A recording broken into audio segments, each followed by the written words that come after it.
Our next speaker is Jack Ryan. Jack Ryan attended Dartmouth, graduated from Harvard Law School and Business School, became a partner at Goldman Sachs, left Goldman to teach high school on the south side of Chicago. Isn't that a movie? I saw that movie. It was very good. Very inspiring. Jack co-founded Rex in 2016. Rex is the only firm that goes around the MLS and NAR to buy and sell homes for customers at 2% and was headed to charging no commissions, such as Schwab and Robinhood do in the securities brokerage business. He'll talk about how Rex is the plaintiff in a federal court antitrust suit against Zillow and NAR related to their actions that undermined the Rex business model. Okay, here I am. First, I want to thank Professors Cox and Professor Berry. It takes so much to put these organizations, these programs together, a lot of organization, a lot of time, a lot of effort, money, and to have done it is just absolutely remarkable. And so thank you so much. And also to the law schools, USC Law School and your own law school to do this. It's very, very fantastic you've done it. I think this is probably the most important conference in the entire US this year. And you're going to say it's hyperbolic or maybe a strong exaggeration, or if you went to business school with me, you might say, I'm trying to make things more bigger than they should be. But it really is. And let me just put this in context because we're talking about commissions. It sounds like it could be trivial like commissions. But to give you a sense for it, as you've heard, the commissions in the UK are about 1.5%. In the US, it's 5.5%. So what is the rent being extracted by the monopoly? 4%. What's the transaction amounts every year in the US? About $3 trillion. What's 3 trillion times 4%? $120 billion a year being moved from middle-class Americans to realtors. And over the next 10 years, the general inflation will be like $1.5 trillion moved from middle-class Americans to realtors. Some people think that OPEC is the biggest cartel in the US. There's about 150 billion gallons of gasoline sold per year. People think OPEC probably charges 50 cents to 75 cents, adds that to the cost of gasoline. So that'd be $50, $75 billion moving from middle-class Americans to OPEC. The realtors take twice as much. And that's just the first order effect. I just want you to, when I say it's the most important conference, that's just the first order effect. The second order effect is the price of house. Now we can talk about the elasticity of demand, but just for simplicity, let's say there's a 5% fee on top of the price of the home. So let's take that off, but we can debate later about who bears that cost. But for purposes of simplicity, it's just 5%. The average margin for a home builder in the US, according to the National Association of Home Builders, is 7 or 8%. Imagine if their margin was 13%. How many more homes get built when their ROI goes up by 50, 60, 70%? A lot. What happens when the supply of home goes up? Prices come down, right? So I think that if we successfully eliminate these huge commissions, the price of housing in the US comes down by 10%. That's a big number.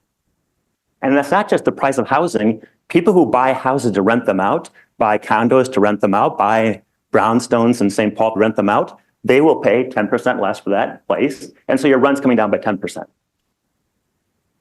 By the way, in CPI, just so you see how important this is, 40% of CPI is housing costs. So over the next 7 years, if prices drop by 10%, we're going to have a negative impact on inflation every year by about 50 to 100 basis points, 0.5% to 1%. Imagine.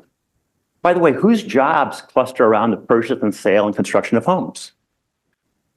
Carpenters, electricians, painters, landscapers, architects, I could go on. Those jobs are being suppressed in terms of the number of jobs and the price they get for the job because of these fees that suppress transactions. When I was at Goldman, the price to charge shares was 12 cents per share. And a big day for us was 100 million shares traded on the New York Stock Exchange. Big day. Now the fees are about zero, a little bit more than zero, but almost zero. And the amount that gets traded is 2 billion shares per day. So volumes go way up when transaction costs come down. There's a study in Toronto about a 1% transfer tax, and it drove the number of transactions down by about 20%. Okay, so, and by the way, with Goldman anyway, it was not linear in terms of the fee dropping. It was parabolic in terms of the volume. Who else has benefited from volumes going way up? Minnesota, they have a transfer tax on homes. Hennepin County and Ramsey County also have an additional fee for environmental. But taxes go up when home transactions increase, right? So it's one of those things where it's a win-win-win. And just think about productivity when people can move to wherever they want because they can find the person who is most willing to pay for their talents when you're really free to move out the country. Now productivity increases. So with all these issues, you see by eliminating these huge fees, GDP growth goes up, inflation comes down, and taxes go up. Sounds like a miracle unless you're an economist and you know how these things work. So just to give you a sense, this is huge. I can't think of a better free ride than eliminating these commissions, right?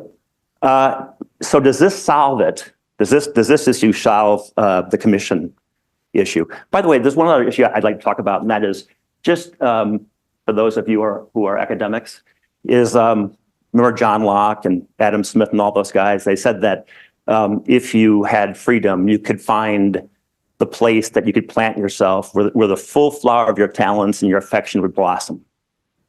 So if it's free to move out the country, we just can move close to our grandchildren or our children, or someone will pay us more for a job. We like the weather better in Austin, Minnesota than Minneapolis, or Austin, Texas more than Minneapolis.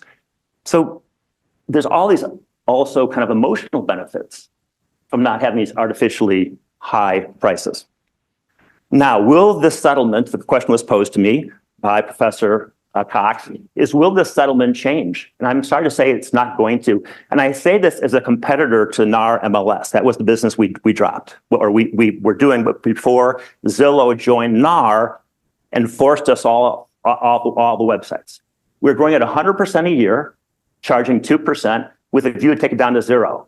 You'll say, Jack, how do you charge zero and make money? Because when people buy homes, they get mortgages, escrow, title, home insurance. Someone's got to manage the home for them. So for us, the brokerage fee was lead generation for the other activities. Just like TD Ameritrade, just like Schwab, just like other organizations like that. So this is not some weird, crazy idea. We're growing 100% a year. On the eve of our IPO for $1 billion, Zillow decides to join the National Association of Realtors. Is that coincidence? Or because we're pushing fees way down, they suddenly join the cartel? Where does Zillow get its money from? Advertising revenues from agents. They can't see a decrease in commissions. Anyway, so I'll give you 10 different rules that the NAR has that restrains competition. It's 10, and they're a little bit complicated, but that's the purpose. That's what NAR is doing on purpose. They're making it complicated. By the way, I'll take you through these 10 rules, but here's the primary thought, and I was a high school teacher, so get ready for a quiz. But the primary thought is no trade group should set the rules of competition among its members. The charter of NAR for the longest time was increase the profitability of our members. So you put them in charge of competition? Can you name any other trade organization in the US that sets the terms of competition among its members? And I'll show you in a second how arcane and opaque and bizarre these rules are. And it probably bends the mind of most observers because they're purposely that way. The one that got us when NAR joined the Zillow was the segregation rule. So we were with all other companies right there on the front page, the default page with Zillow. They joined the NAR, and all of a sudden our homes get pushed to some page you can't see under a heading that's false. There's the agent tab, non-agent tabs. No one goes to the non-agent tab, that's where we got put. No one's an overstatement. They showed 80% less visits, 90% less visits. But then, if you're not an agent, you must be not an agent. But we were licensed in every state. All our agents were licensed. We were an agent. So they misled people as to who we were, and they pushed us to a tab that no one could see. So you've got to change the segregation rule. If that rule isn't changed, that props up all the other rules of the NAR. Another rule, if one person in your firm joins the NAR, everybody else must join. If your brokerage firm joins the NAR, everybody inside that firm must join. Thank you.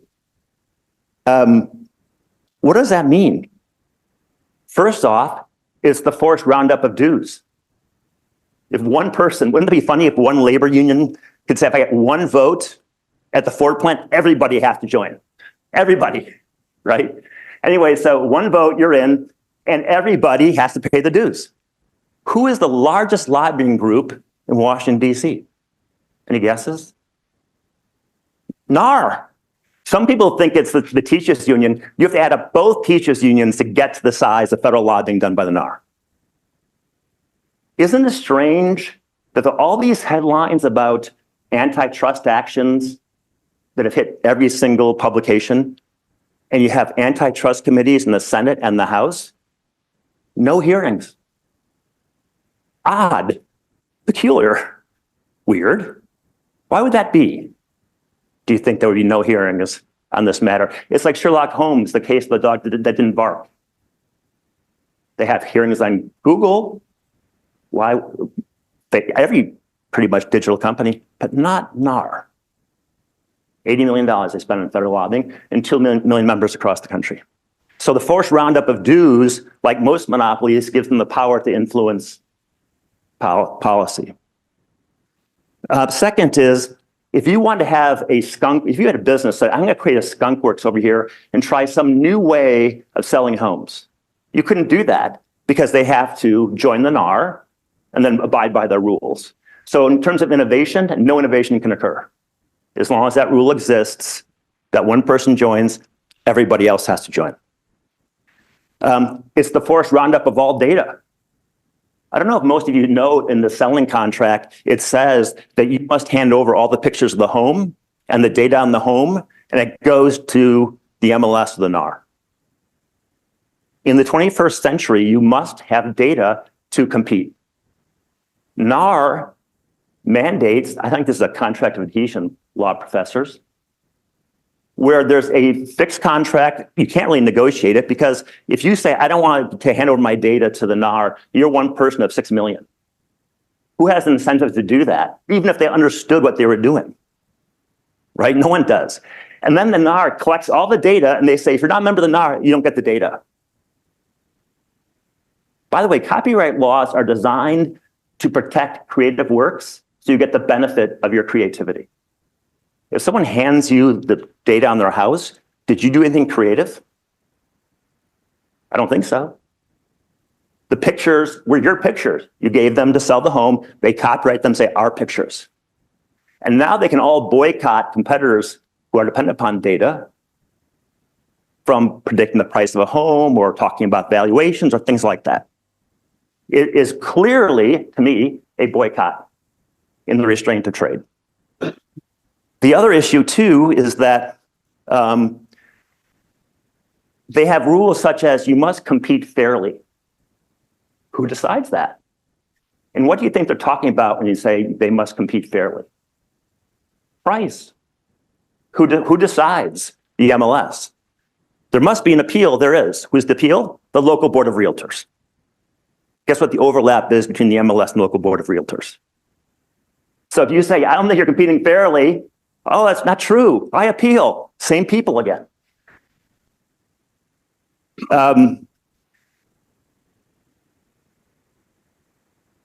Why do we need 650 MLSs in the 21st century? I understand in 1920, when there was paper-based economy, people had to share paper with each other, say, I have a home for sale, I'll send you the paper, and so you can send them back to me.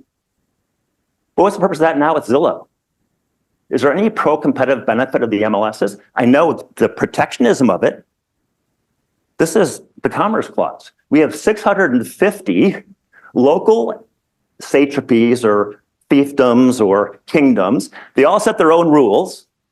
And then we're supposed to, if you want to be a national player like us, we've got to conform ourselves to every single rule around the 600 MLSs. Impossible.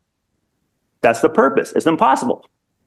right? Could you imagine that doing that to travel agents or protect travel agents, 20 years ago?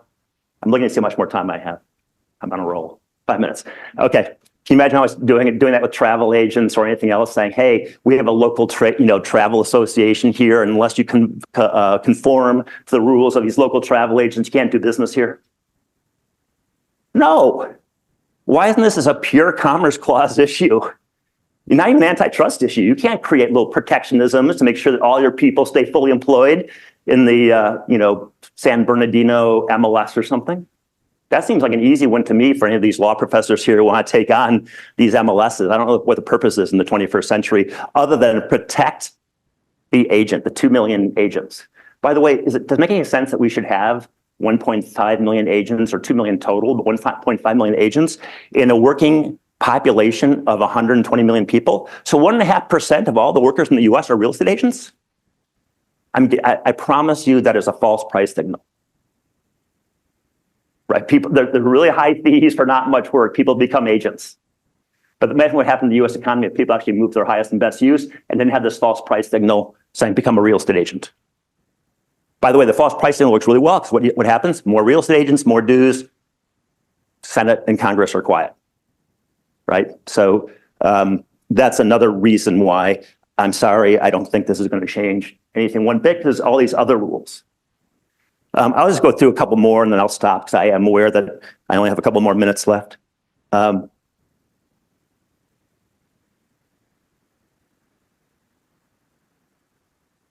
I think that's probably it in terms of the rounding up of all the data. I just want to make a few comments about what I heard recently, and then we can maybe go to the quiz. Are you all ready for the quiz? Hope you guys are paying attention. I'm asking questions. I won't cold call anybody, but I will ask you some questions. Let me just see if I can remember some of the things that our professors had said.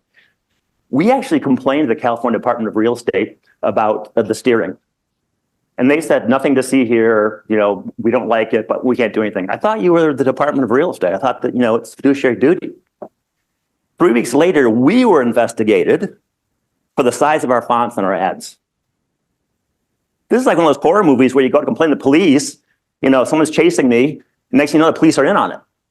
They investigated us for the size of our fonts. So just to give you a sense for kind of regulatory capture. Salience, on the economists use the word salience, say, can you see the price so you can negotiate it? On the buy side, they say, don't worry about you by the fee, buyer, seller's paying for it. To the seller, don't worry about the fee, the buyer's paying for it. You feel like you're in Times Square with the things moving the ball around. So how do you negotiate a lower price if you don't decouple the fee so you can actually have what they call salience? So I don't think they're going to have much success in that unless we decouple the fees. By the way, how come you're not allowed in the law area for the defendants to pay the plaintiff? How come in the investment banking area, you're not allowed for Goldman Sachs to pay the buyer of the firm saying, hey, if you bring a buyer, I'll pay you 2% more. Hush, hush, hush, say no more. Like we'd lose our license. But in this industry, you're allowed to have the selling agent pay the buyer agent. Huge ethics issue of the highest order, of course. That's why the other agency industries don't allow it. So I'm afraid to tell you that if you think this is going to help competition, and by the way, only competition will reduce the price of fees, get service up, and provide a better outcome for customers. I think this is really, for competition, it's really going to be a anaerobic, hypoxic, lack of oxygen for the competitor. We were going public at $1 billion valuation, going really fast, and they just pulled this one rule on us. Out we go. And there's all these other rules they can pull as well. And the easy solution is not to say, oh, I'll take 2 or 3 or 4 of these. I have 1 minute left. 2, 3, or 4 of these. It's not going to change. Because the DNA of the organization for 100 years has been, how do we maximize the profits of our members? I don't know, do you remember the Teamsters back in the 1960s, 70s, and 80s? They kept doing bad things. And then finally, they put a supervisor from the district attorney to watch their behavior. Say, get rid of all these rules, all these behaviors, and someone's going to sit on you and watch. I think that's what's got to happen. because it's so part of their DNA. I don't know what rules are going to develop in the next 4 years. Every one of these MLSs is a little like experimental box where they can try out new anti-competitive behaviors and then see what works and make the rule. And it takes 8 years, 10 years for DOJ and regulators and FTC to go after these. So it's almost a no-lose situation. Let's make a new rule. I don't think anything's going to happen because it's a dead zone for competition unless all these rules go away. But just like Alexander the Great, it's a simple thing to do to go all the way, and that is to get rid of all the rules that affect competition, not 1 or 2 or 3, all of them, and then just say, going forward, no more rules that affect the competition. Do I have time for a quick quiz? Okay, here's the quiz. Oh, I ran out of time, but if you want to hear more, this book comes out next week called Bringing Adam Smith into the American Home, and one of the authors is a guy named Jack Ryan. And this is going to be the award for the 3 people who can answer these questions. Okay, ready? I'll make a multiple choice for you guys just so that it's not too hard. Okay, you all listening? The goal of the NAR is A, be kind to your neighbors. B, enforce the 11th commandment, thou shalt buy a house. 3, C, put the customer first. Or 4, maximize the profitability of its members. Who wants to guess what's in the charter of the NAR? D, oh, you got a book. You get a book. I can sign it later. Amazing. You figured it out. The damage to the consumer over the next 10 years from the cartel will be $10 billion, $100 billion, $1 trillion, $1.5 trillion before all the other things I talked about, before I might have mentioned a number in that range. Okay, you win a book. Okay, I won't walk up there because I'm not a shorter time. But one more question for you all, and then we'll see if you've been a great audience. Having 600 groups, the MLSs, requiring adherence to its protective rules, and its local suppliers also adhering to those rules, is A, consistent with the Equal Protection Clause, B, consistent with free speech, C, inconsistent with Title IX, or D, inconsistent with the Commerce Clause. D, who said D first? Okay, good. All right, thank you very much for your time. I really appreciate it.